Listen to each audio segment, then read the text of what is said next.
मुख्यमंत्र्यांकडून महायुतीच्या सर्व आमदारांना नाश्त्याचं निमंत्रण देण्यात आलंय। आज सकाळी 8:30 वाजता मुख्यमंत्र्यांच्या निवासस्थानी आमदारांसोबत चर्चा होणार आहे। आगामी निवडणुकीसंदर्भात आमदारांना महत्त्वाच्या सूचना देण्याची शक्यता आहे। सोबतच विधिमंडळ कामकाजासंदर्भात देखील चर्चेची शक्यता आहे।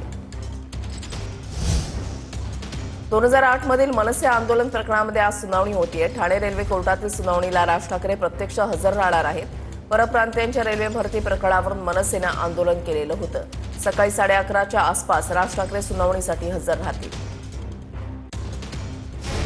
2008 मध्ये रेल्वे भरती दरम्यान कल्याण स्थानकावर उत्तर भारतीय उमेदवारांना मनसैनिकांकडून मारहाणीसह स्टेशनचंही नुकसान झाल्याचा आरोप। मराठी तरुणांच्या नोकऱ्या परप्रांतीयांनी हिरावल्याचा आरोप मनसेनं केला होता।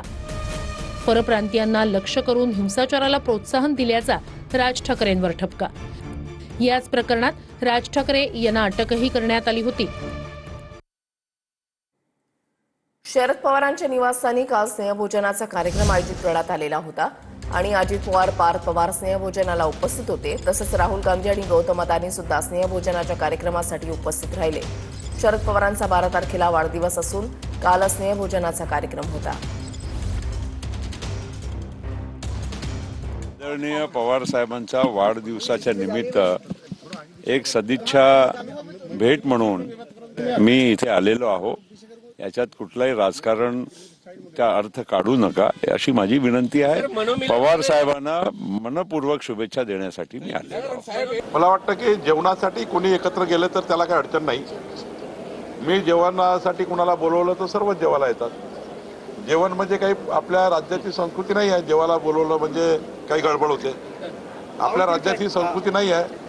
जेवण करायला कोणी कोणाला बोलू शकतं, त्यामुळे त्याचा वेगळा अर्थ काढू नका। कुठे मला माहित नाही, मला कल्पना नाही। तुम्ही जाणार आहात? नाही, मला माहितच नाही ना जेवण आहे म्हणून। साहेबांच्या वाढदिवसानिमित्त तसं नियोजन दिल्लीत केले। परवा 12 तारखेला पवार साहेब मुंबईत भेटणार आहेत। ज्यांना त्यांचं अभिष्ट चिंतन करायचंय त्यांना 12 तारीख त्यांनी दिलेली आहे। मुंडवा जमीन गैरव्यवहार प्रकरणी पार्थ पवारांच्या अडचणी वाढण्याची शक्यता आहे। एफआयआर मध्ये पार्थ पवारांचं नाव का नाही असा सवाल मुंबई हायकोर्टानं पुणे पोलिसांना केलाय। मुंबई उच्च न्यायालयामध्ये घाईने येण्याची काय गरज होती अशी विचारणा सुद्धा कोर्टानं केली आहे। तर पुढील तपास सुरू असल्याचं पुणे पोलिसांनी कोर्टामध्ये उत्तर दिलंय। अमेडिया कंपनी जमीन गैरव्यवहार प्रकरणात पार्थ पवारांवर गुन्हा का दाखल करण्यात आला नाही असा सवाल हायकोर्टाने विचारला। मुंबई हायकोर्टाचे न्यायमूर्ती माधव जामदार यांनी सरकारी वकिलांना हा सवाल केला। अमेडिया कंपनी जमीन गैरव्यवहार प्रकरणातील आरोपी शीतल तेजवानीनं मुंबई हायकोर्टात याचिका दाखल केली।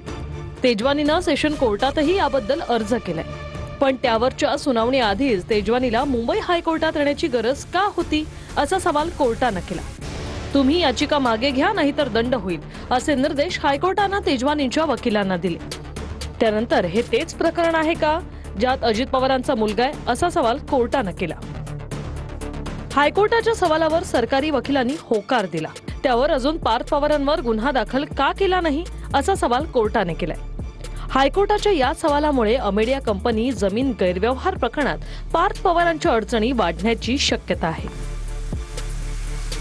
अतिशय शार्प शब्दात प्रॉसिक्युशनला विचारलं, मग आजपर्यंत पार्थ पवारचं नाव हे एफआयआर मध्ये का आलं नाही? आणि हे सगळं जेव्हा मी ऐकलं खरंच बरं वाटलं की आता कुठेतरी पार्थ पवारचं नाव येण्याची आपण अपेक्षा तरी करू शकतो। योग्य उत्तर हे कोर्टामध्ये सबमिट केलं जाईल, कारण पहिल्या दिवशीपासून सरकारची भूमिका कोणालाही वाचवायचं नाहीये। जो दोषी असेल त्याच्यावर कारवाई होणार आहे।